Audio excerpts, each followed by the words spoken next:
യാത്ര സ്റ്റാർട്ട് ചെയ്തത്. പോണ വഴിയിൽ നല്ല തണുപ്പും കാര്യങ്ങളൊക്കെ ഉണ്ട്, എന്നാലും ചെറിയൊരു ചൂടുണ്ട്. ഇത് നമ്മൾ പോകുന്ന വഴിയിൽ ചെറിയൊരു ഗ്രാമപ്രദേശമാണ്. നമ്മുടെ നാട്ടിലത്തെ പോലെ ഒന്നുമല്ല, ചെറിയൊരു ഗ്രാമപ്രദേശം. ചെറിയ കടകളാണ് ഇവിടെ ഉള്ളത്.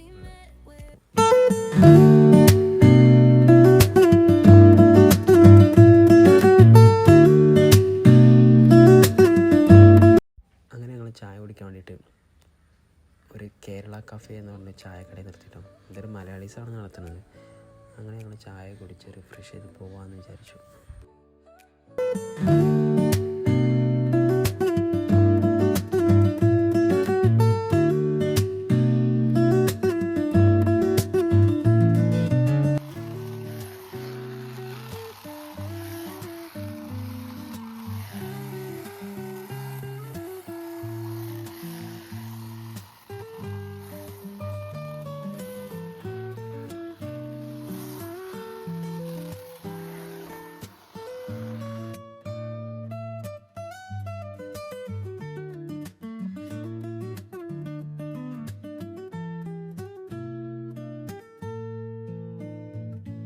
കിണ്ണക്കോരയിൽ കൂടുതലായി കാണപ്പെടുന്ന ഒരു ഗ്രാമങ്ങളാണ് കേട്ടോ. ഇത് തമിഴ്നാട്ടിലെ നീലഗിരി ജില്ലയിലാണ് കിണ്ണക്കോര സ്ഥിതി ചെയ്യുന്നത്.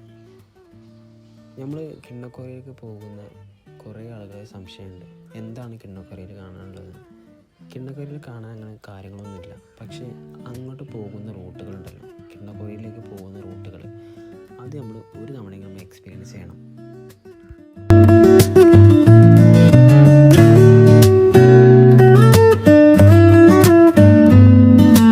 കിണ്ണക്കോര എത്തുന്നതിന് മുന്നേ ഒരു 10 കിലോമീറ്റർ ബാക്കിൽ ഒരു വ്യൂ പോയിൻ്റ് ഉണ്ട് കേട്ടോ. ഇവിടെ കൂടുതലായിട്ട് മലയാളീസാണ് ഉള്ളത്. ഞങ്ങൾ പോയ ടൈമിൽ നല്ല കോടയും നല്ല വിഷ്വൽസ് ഞങ്ങൾക്ക് കിട്ടി.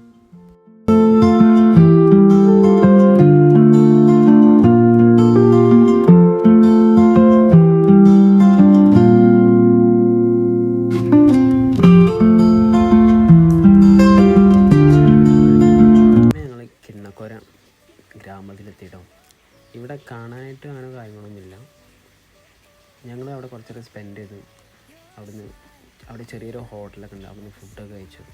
നമ്മളെ ഈ നാട്ടിലെ കുടുംബശ്രീ അങ്ങനത്തെ കൂട്ടായ്മ ഉണ്ടാക്കുന്ന ചെറിയ ഹോട്ടലുണ്ട് കേട്ടോ, ചെറിയൊരു ഹോട്ടലാണ്. അങ്ങനെ അവിടുന്ന് ഫുഡൊക്കെ കഴിച്ചു ഊട്ടിയിലേക്ക് തിരിച്ചു പോകുക കേട്ടോ. പിന്നെ ഞങ്ങൾ അടുത്ത് പോകാമെന്ന് വിചാരിച്ചു, ഊട്ടിയിലുള്ള ഹങ്കർ ഫോർട്ടിൽ പോകാമെന്ന് വിചാരിച്ചു. ഇതൊരു പ്രൈവറ്റ് പ്രോപ്പർട്ടിയാണ് കേട്ടോ. ഇതിനുള്ളിലേക്ക് കയറാൻ ഒരാൾക്ക് പെർ ഹെഡായിട്ട് 100 രൂപയാണ് അവർ ചാർജ് ചെയ്യുന്നത്.